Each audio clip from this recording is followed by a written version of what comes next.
Let's Play Alter Ego, robismetal. Let's try to get married again. Because, you know, I don't want to be alone in life. Kathy has prepared a delicious home-cooked dinner for me. She has spent the entire afternoon preparing the meal. She's placed an arrangement of fresh flowers on the table, and she's put on a suggestive, sexy outfit, guaranteeing that an even more sumptuous treat is available after the meal.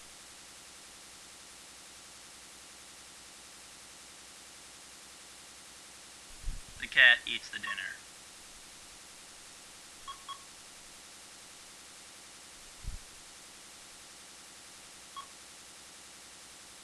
Fuck it, let's eat everything on the plate. I don't want her feeling that.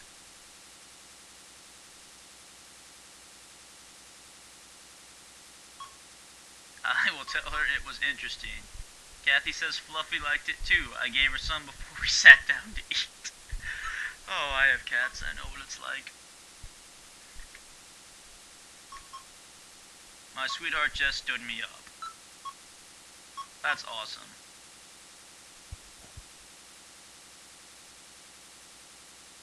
I am agreed to this. Turns out her sister is beautiful. They wanted me to meet her sister for a date. Just the three of us. She's hot, exotic, young, innocent, very friendly, and immediately establishes a brotherly relation with me by hooking her arm into mine as the three of us walk around town laughing and having a good time. The attention I receive from this beautiful young girl is flattering, and Kathy notices. She makes a hostile hands-off remark, as a joke, of course, to her sister, who apparently ignores it. What will I do?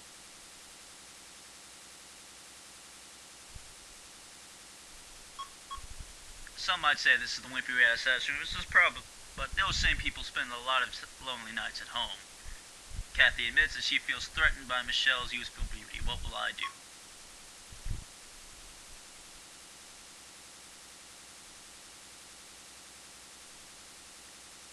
I'm just gonna tell her that I prefer her. Of course that's what you say, but it certainly isn't the way you acted tonight. Yeah, well, God, I'm terrible with women, guys. I had the perfect girl and I blew it.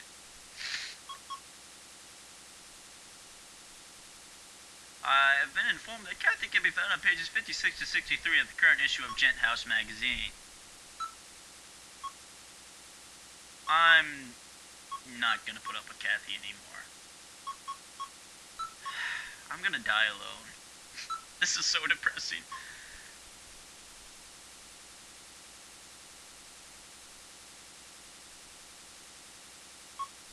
Okay, so I need to have a relationship to experience a lot of these things.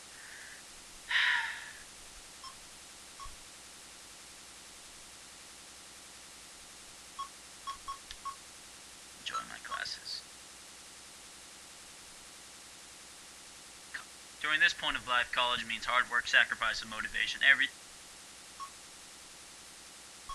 Yes, I just agreed to. No. Fuck it, let's get a job. Quit job or tough. Get a full-time job. Business.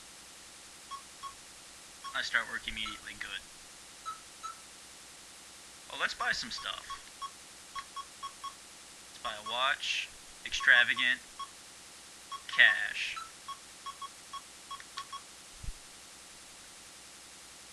And let's buy a car.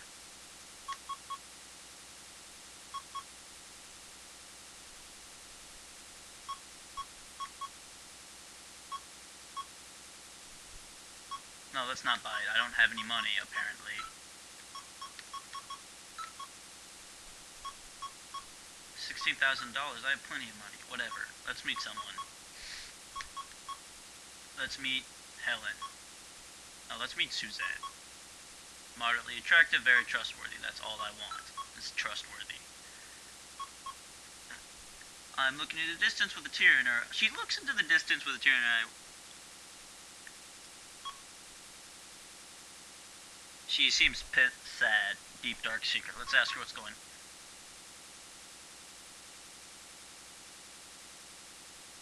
I remind her too much of her father. She says, sob, I'm sorry, Papa. What the fuck is wrong with me and women? Oh my god. You know what? We're gonna glitch the game here and be unrealistic. We're We're gonna meet the exact same girl.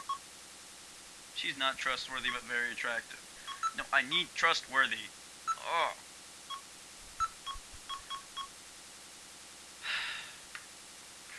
Someplace other than around town or work.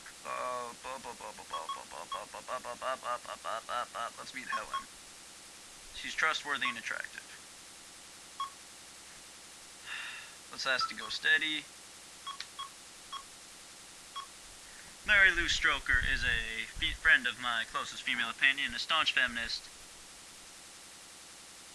She despises men. She's one of those types. Did you know that every day 30,000 women are beaten to death by men every single day, despite the fact that that would eventually there'd be no women left? Oh, there was a feminist who said that. I don't remember what her name was, but yeah. She is telling my lover he doesn't give her that much to breathe. He's okay considering the rest of the garbage, but don't I feel a little trapped here in the same place day in and day out? What do you do together that's so exciting anyway? Let's stay calm. Wait till she leaves.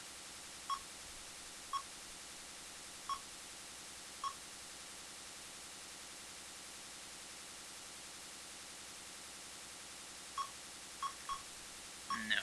Okay.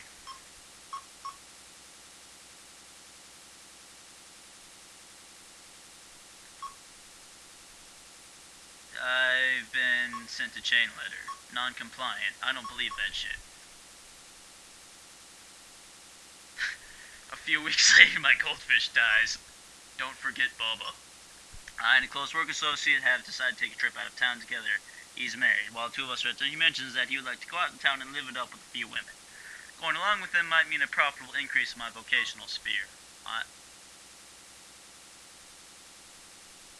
I would rather not. I don't want to cheat on my wife or lover. That's reasonably says with a chuckle. That's reasonable but downright stupid. I'm gonna get me some babes. He brings home women and offers them to sharing. Let's go sleep somewhere else. Hotel's booked solid. Sleep in the car. That wasn't very assertive. Wow.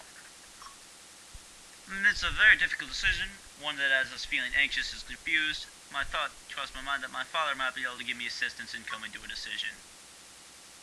Let's ask Dad for help.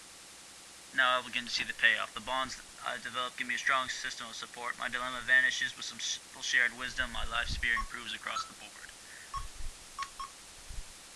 She begins to pry about my passion, who I've gone out with, why it didn't last, and other personal questions. How does this cross-examination make me feel? A little self-conscious. Helen has marriage on her mind. The questions and conversations lean more and more towards wondering whether or not I'm planning to settle down. I want to marry her.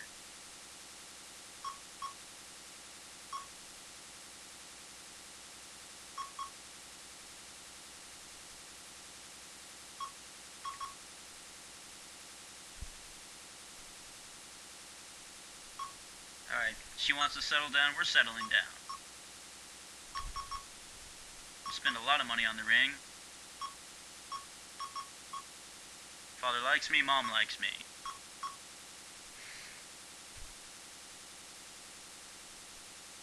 We'll do it down on one knee. She accepts. We're on our way to our wedding.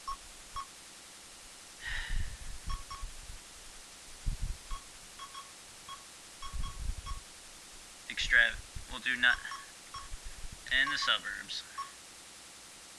My wife to be wants to create a prenuptial financial agreement that would guarantee her half of all my joint holdings in the event of a divorce. Okay, that's reasonable. My wedding day seems to be going around perfectly. It would surely be a memorable occasion, but I get into a car accident on the way to the wedding and have to say my wedding vows in a leg cast. Wow. That's unfortunate. My wedding night comes to a close. Well, your wedding night comes and you climb into bed with eagerness. Helen is in the bathroom getting ready to join you. The door opens.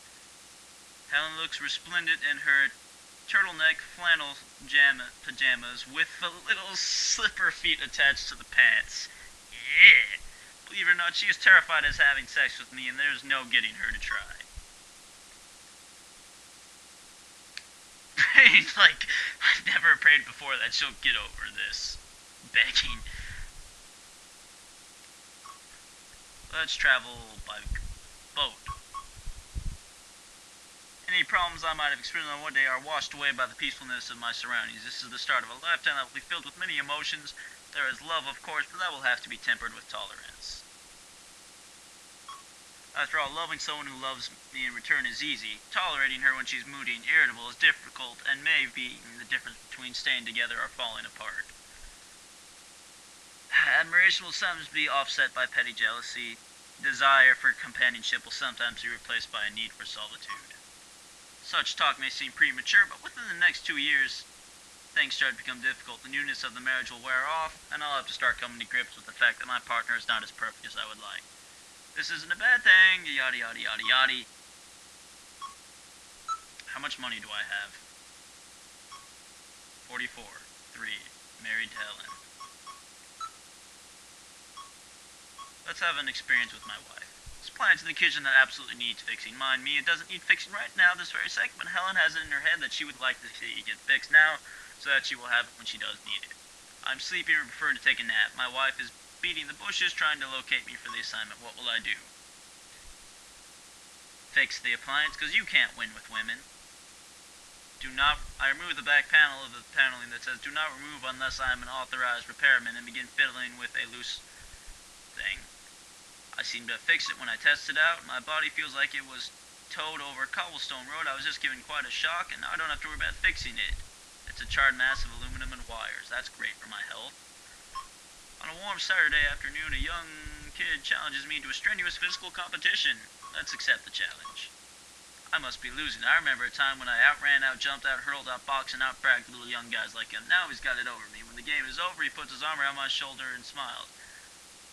What I've given up in victory, I may have gained emotionally. I'm a good sport. Okay, I gotta end this video. I just realized. So, robismetal will see you next time.